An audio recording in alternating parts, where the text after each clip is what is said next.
हामीले चाहिँ लोकल भनेर चाहिँ दिन्छौँ हैन। त्यसपछि त्यसमा जात अब घाँटी खुइले, उल्टे, साकिनीहरू हुन्छ। अनि अब खासमा अस्त्रो लोप हुन्छ। अब हेम्सायर चाहिँ फेरि बिग्दैन सर, त्यही भएर हेम्सायर राख्दैनौँ। अनि अहिले नयाँ चलेको जात चाहिँ सोनाली हुन्छ। त्यो पनि हुर्काउँछौँ अनि उ गर्छौँ, पाल्ने गरेछौँ। नयाँ चलेको सोनाली भन्नुभयो, त्यो चाहिँ किन चाहिँ चल्यो होला? के कारण? त्यो चाहिँ सर अलिकति इम्युनिटी पावर बढी भएको कुखुरा हो। तपाईँको 15-20 दिनमै बाँच्छ त्यो कुखुरा। अलिकति देख्नमा चाहिँ हजुरले चाहिँ भित्रै राखेर पनि पाल्नु भने अलिकति चाहिँ सर्लक्क परेको, बाहिर चढेको जस्तो कुखुरा देखिन्छ। अनि मासुहरू चाहिँ त्यसको चाहिँ 3 महिनामै चाहिँ राम्रो आइहाल्छ। 3 महिना, 3.5 महिनामा।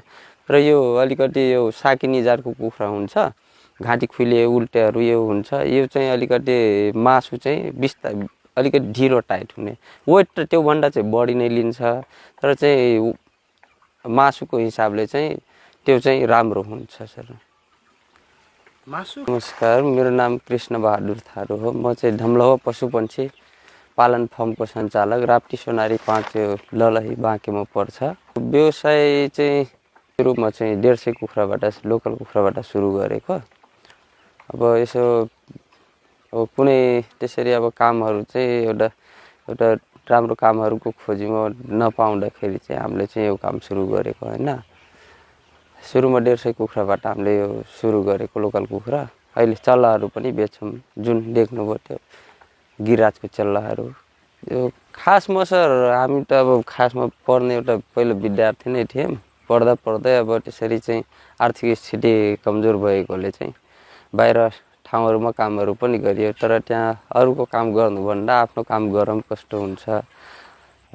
अनि त्यसपछि त्यहाँदेखि चाहिँ सुरु गरे, थोरै कुखुराबाट चाहिँ हामीले सुरु गरेको हो। अब यस्तो हुन्छ सर, अब कसैले चाहिँ सबैले एउटै काम गर्दाखेरि अलिकति कम्पिटिसन जस्तो हुन्छ सर। अब जस्तै कि हाम्रै नेपालमै पनि पूर्वको कुखुरा उत्पादन भयो भने ब्रोइलर सबैले पाल्ने भए, पूर्वको कुखुरा उत्पादन भयो भने चाहिँ पश्चिममा लगेर बेच्ने, बिक्री भएन भने। अनि त्यस्तो पनि देखिएछ। अब जस्तै डाङको कुखुराहरू हाम्रो बाँकेमा आउँछ, तर उताको रेट सस्तो सुनिन्छ। अब त्यसपछि यहाँ कतिपय किसानहरूको चाहिँ के देख्यो भन्दाखेरि पर युनिट कस्टै नउठ्ने सर। 1 केजी उत्पादन गर्दा लगभग मानौ कि 200 रुपियाँ आयो भने 180 सम्म बेच्नु परेछ ब्रोइलर कुखुरा। अनि त्यसपछि स्थानीय जातको कुखुरा चाहिँ अलिकति टाइम त लाग्छ नै सर, 4 महिना 5 महिना लागिहाल्छ। तर चाहिँ यसो पर युनिट कस्ट निकाल्दाखेरि सर त्यसमा चाहिँ प्रफिट अलिकति लङ टाइम भए पनि त्यसरी चाहिँ लसमा नजाने भयो। त्यस कारणले चाहिँ हामीले चाहिँ लोकल कुखुराबाट सुरु यो व्यवसाय गरौँ भनेर चाहिँ चालु गरेको। हामीले चाहिँ लोकल भनेर चाहिँ दिन्छौँ हैन। त्यसपछि त्यसमा जात अब घाँटी खुइले, उल्टे, साकिनीहरू हुन्छ। अनि अब खासमा अस्त्रो लोप हुन्छ। अब हेम्सायर चाहिँ फेरि बिग्दैन सर, त्यही भएर हेम्सायर राख्दैनौँ।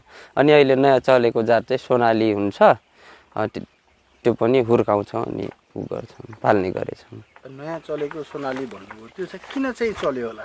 के कारण? त्यो चाहिँ सर अलिकति इम्युनिटी पावर बढी भएको कुखुरा हो। तपाईँको 15-20 दिनमै बाँच्छ त्यो कुखुरा। अलिकति देख्नमा चाहिँ हजुरले चाहिँ भित्रै राखेर पनि पाल्नु भने अलिकति चाहिँ सर्लक्क परेको, बाहिर चढेको जस्तो कुखुरा देखिन्छ। अनि मासुहरू चाहिँ त्यसको चाहिँ 3 महिनामै चाहिँ राम्रो आइहाल्छ। 3 महिना, 3.5 महिनामा।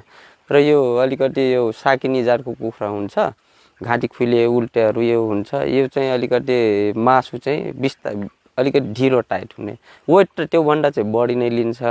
तर चाहिँ मासुको हिसाबले चाहिँ त्यो चाहिँ राम्रो हुन्छ सर। मासु खानको लागि चाहिँ कुन कुखुरा राम्रो हुने भयो लोकलमा? अब लोकल त दुईटै हो सर हैन। अलिकति त्यति फरक हो कि यो चाहिँ अलिकति बिस्तारै हुन्छ। हजुरको बेच्ने त्यतिकै महिनामा हुन्छ।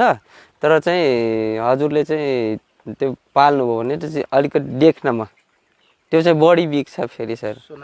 त्यो यो भन्दा चाहिँ अलिकति रेट बढी नै हुन्छ सोनालीको। अनि यो चाहिँ अलिकति वेट बढी हुन्छ, अलि मासु चाहिँ अलि फुट्ने हुन्छ। त्यसको चाहिँ मासु अलिकति टाइट हुन्छ सर।